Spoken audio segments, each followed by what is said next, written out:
atas nama lembaga ada, kita sudah sejak keputusan itu tidak berlaku lagi. Maka koordinator wilayah saya tetapkan itu ya.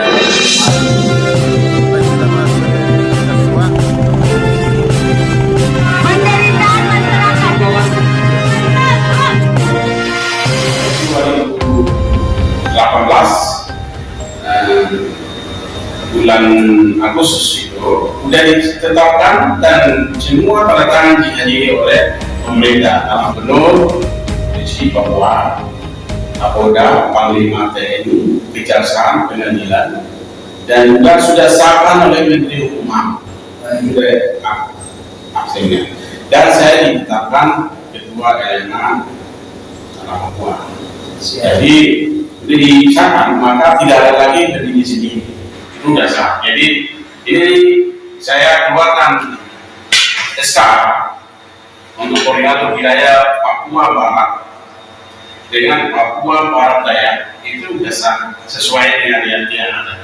Jadi selain hari ini maaf tidak bisa digunakan lagi, itu berarti sudah legal.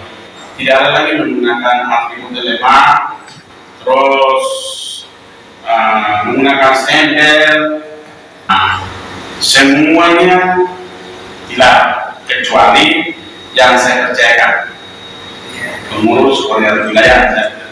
Jakarta, Rabu, 11 Januari 2023. Ketua Umum Lembaga Masyarakat Adat Papua Dr. Lenis Kogoya kembali menegaskan terkait musyawarah LMA Papua pada tahun 2022 lalu di bulan Agustus adalah keputusan yang sah dan sebut ada 2 LMA Papua yang tidak menghadiri di Lembaga Musyawarah Adat Papua pada saat itu. Sebelumnya musyawarah besar LMA di akhir bulan Mei 2022 yang berujung perdamaian deklarasi bersama 1 Juni dengan tema Papua Damai menerima pemekaran DOB dan Otsus dari pemerintah pusat. Hadirannya bersama kami, terima kasih kakak ini saya bisa bersama sih dengan kakak Yul Tuna Kogoya ya. Siap. Baik, di sini memang yang aku ingin pertanyakan kepada kakak Lenis Kogoya satu ketua LMA sebelumnya adalah ini terkait dengan provinsi baru. Mungkin terkait dengan provinsi baru ini yang setelah terbentuk yang 4 provinsi baru terkait tentang provinsi baru ini yang terbentuk tentang provinsi ini terbentuk dan aspirasi masyarakat LMA tentunya nantinya, ya kan? Baik, Terima kasih. Saya Ketua LMA Papua. Saya ingin menjelaskan bahwa terbentuknya lembaga masyarakat dalam tidak benar Papua.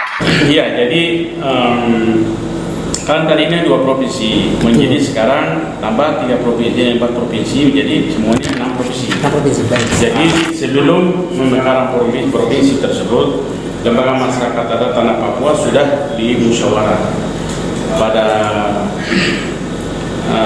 tahun 2018, tanggal 2 sampai 3 Agustus. Sama-sama diputuskan bahwa untuk seandainya terjadi pemekaran 6 sampai 7 wilayah adat, maka kalau jadi 7 wilayah adat, maka masing-masing harus diangkat atau menetapkan koordinator wilayah, bukan lagi LMA masing-masing. Jadi sudah ada ditetapkan ADRT, sudah ditetapkan di sini ADRT. Pasal berapa persisnya? 135. 135 ya. Jadi dengan adanya pemekaran 7 wilayah adat, baik, yang sudah ditetapkan ke provinsi adalah provinsi yang baru, itu 4 provinsi, dan 2 provinsi yang induk menjadi 6 provinsi. Jadi hasil musyawarah tanggal 2 sampai 3 Agustus 2018, musyawarah tersebut diputuskan bahwa setiap provinsi itu harus menempatkan koordinator wilayah. Di ADRT pasal 36 mengucapkan atau menggunakan logo elemen bentuk kepentingan tertentu. Dengan adanya keputusan LMA tanggal 1 sampai 3 Agustus 2018, maka provinsi induk Manokwari atau provinsi Papua Barat itu sudah wajib membentuk koordinator wilayah Korwil dengan bersama dengan provinsi baru. Tidak ada lagi berdiri sendiri. Jadi dia diangkat koordinator wilayah. Jadi, itu syaratnya bermohon mereka atau ada penunjukan langsung? Nah, di sini aturan yang ditetapkan oleh anggaran dasar rumah tangga adalah ketua LMA yang diangkat. Jadi berarti saya yang angkat koordinator wilayah. Jadi bukan lagi di musyawarah lagi. Diangkat, kecuali lembaga kabupaten kota itu boleh musyawarah. Tetapi LMA Provinsi Papua yang khusus untuk koordinator wilayah ini kan hanya untuk koordinasi, jadi tidak perlu dia musyawarah, tapi pengurus-pengurus itu untuk mensosialisasikan kepada LMA Kabupaten Kota. Jadi pindah ada 12 bidang itu bisa melengkapi provinsi ketua koordinator wilayah, baru mereka masing-masing koordinasi kabupaten kota. Jadi tidak perlu bikin lagi ADRT dan sebagainya. Sekarang saya sudah kasih suratnya kepada LMA Manokwari bahwa selama ini menggunakan untuk ADRT atau menggunakan atas nama lembaga adat, kita sudah sejak keputusan itu tidak berlaku lagi.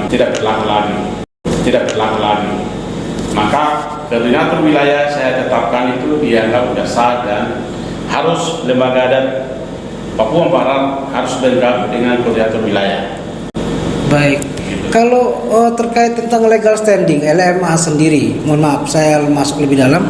Ini bagaimana kakak? Kami minta penjelasan kalau terkait tentang legal standingnya ini hak cipta ataupun logo ataupun hal-hal yang terkait tentang LMA itu sendiri, memang ada hak ciptanya kakak ya? Ya, ini logonya, cap tempelnya sudah ada disahkan tanggal 18 sejak pendirian lembaga adat mulai tahun 2010. Tanggal 8 Desember yang lalu itu sudah disahkan, terus sampai 2018 bulan Agustus itu sudah ditetapkan dan semua tanda tangan dihadiri oleh pemerintah, dalam hal ini Gubernur Provinsi Papua, Kapolda, Panglima TNI, Kejaksaan, Pengadilan, dan juga sudah sahkan oleh Menteri Hukum HAM. Juga sudah sahkan oleh Menteri Hukum HAM. Sudah aksennya. Dan saya ditetapkan Ketua LMA Tanah Papua. Jadi sudah disahkan, maka tidak ada lagi berdiri sendiri. Itu sudah sah. Jadi ini saya keluarkan SK untuk koordinator wilayah Papua Barat dengan Papua Barat Daya itu sudah sah sesuai dengan ADRT yang ada. Jadi selain dari ini maaf tidak bisa digunakan lagi, itu berarti sudah legal. Jadi sudah disahkan, maka tidak ada lagi menggunakan atribut LMA, terus menggunakan stempel, semuanya tidak, kecuali yang saya percayakan. Pengurus koordinator wilayah yang saya percayakan. Baik kakak. Jadi sejauh ini bagaimana tentang LMA yang di provinsi lainnya? Ya, nanti kan di provinsi Papua Tengah ini ada Pak Jon, ada koordinator wilayah ada. Terus di provinsi Papua Pegunungan Saudara Carlos Wadimbo sudah ada koordinator wilayahnya. Di Merauke sudah ada koordinator wilayahnya. Di Hanima, Biak sudah ada koordinator wilayahnya. Mamta sudah ada koordinator wilayahnya. Sekarang Papua Barat, Papua Barat Daya sudah keluarkan. Sudah juga. Maka sudah semua sudah ada. Maka semua di bawah komando Lembaga Masyarakat Adat Provinsi Papua. Dan acuannya tentunya ADART tersebut. Semua ADART sudah ditentukan. Baik. Pakaiannya, dikatnya, lambangnya sudah diatur. Tidak ada lagi berdiri sendiri. Jadi kalau ada yang gunakan berdiri, menggunakan untuk atribut lain, ya nanti dengan sendirinya akan nanti mereka bergabung. Kita harapannya pengurus lama bisa bergabung dengan pengurus baru. Salah satu pengurus wakil ketua namanya Pak Franky Ginumpe itu udah SMS saya tadi, Prengki siap mengakui, anak beliau tidak tahu sejarahnya, sejarah berdiri LMA dia belum tahu, maka dia tidak mengakui. Karena yang saya percayakan untuk koordinator wilayah atau ketua wilayah Papua dulu Manokwari itu saudara Maurid Saiba. Nah, dia tidak pernah membuka dengan saudara pengurus lainnya. Jadi baru sekarang baru mereka mengenal. Iya, Jadi ini sudah disahkan, sudah keputusan. Jadi untuk yang lain ikut saja masuk pengurus. Terus yang kedua, Baik. lembaga masyarakat adat ini punya anggaran sendiri, yaitu anggaran 2%, itu lembaga masyarakat adat punya. Terus perempuan punya 2%, agama punya 2%. Nah, terus sekarang sudah naik 10%, itu lembaga adat punya, lembaga masyarakat adat punya. Terus sekarang kursi adat itu provinsi ada, kabupaten ada. Itu lembaga adat sudah punya hak cipta. Lembaga adat sudah punya hak cipta untuk masuk DPR. Jadi mudah-mudahan besok ini yang elemen yang terrekomendasikan untuk masuk DPR provinsi, DPR kabupaten kota. Karena kami sudah punya hak cipta. Jadi kalau mau masuk ke kursi adat, ya lebih baik gabung dulu lembaga adat. Masuk semua lagi lembaga adat. Catatannya seperti itu ya, bisa Kak? jadi calon masuk. Kemungkinan akan terjadi kita di lapangan akan terjadi lembaga yang diakui oleh negara saja. Tapi yang kita merangkul semua, baik ondo-ondo api, kepala-kepala suku, semua kita rangkul semua masuk ke kursi adat ini. Jadi kita lembaga adat sebagai fasilitator, merangkul semua tokoh-tokoh adat masuk ke lembaga adat untuk memposisikan untuk kursi adat DPRD, DPR provinsi masuk MRP. Begitu. Siap. Lalu baik Kak, lalu terkait tentang kendala, saya pikir saya juga patut pertanyakan ini. Kira-kira di lapangan sendiri kendala-kendala hal apa saja yang menjadi menjadi hambatan terbentuknya atau lahirnya LMA, organisasi LMA tersebut di provinsi tadi? Kalau hambatan sih yang kami hadapi kan lembaga adat ini kan dibentuk untuk mitra pemerintah, terus menjaga, melindungi rasa aman kepada masyarakat, terus membela hak-hak masyarakat adat, dan juga memberikan pelayanan yang baik kepada masyarakat dalam hal peradilan adat, masalah-masalah sosial dan sebagainya. Yang saya agak kecewa sedikit kepada LMA, lembaga masyarakat adat Papua Barat. Jadi begitu hanya 5 wilayah adat yang hadir untuk diputuskan, malah 2 wilayah adat tidak hadir. Untung 5 wilayah adat semua baru ada putusan, kalau enggak itu bahaya kan? Yeah. Jadi kami menerima opsus atau menolak, kan itu kuncinya.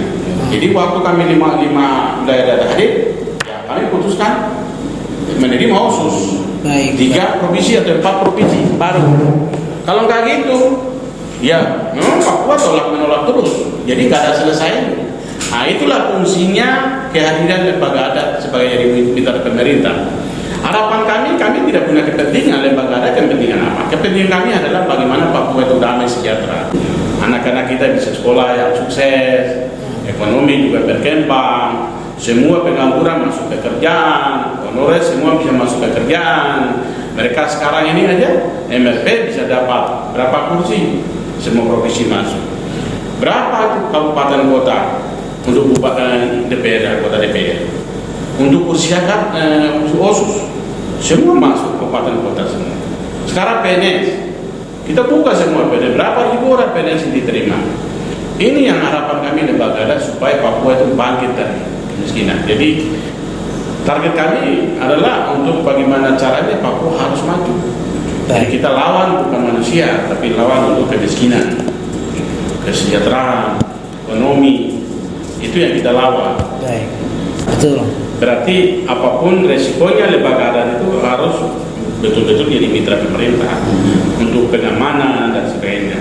Nah, di sini juga kami lembaga adat yang sampai sekarang ini ya masyarakat mungkin sudah tahu semua, kita eksi saya untuk mendorong dan menjaga keutuhan negara kesatuan Republik Indonesia.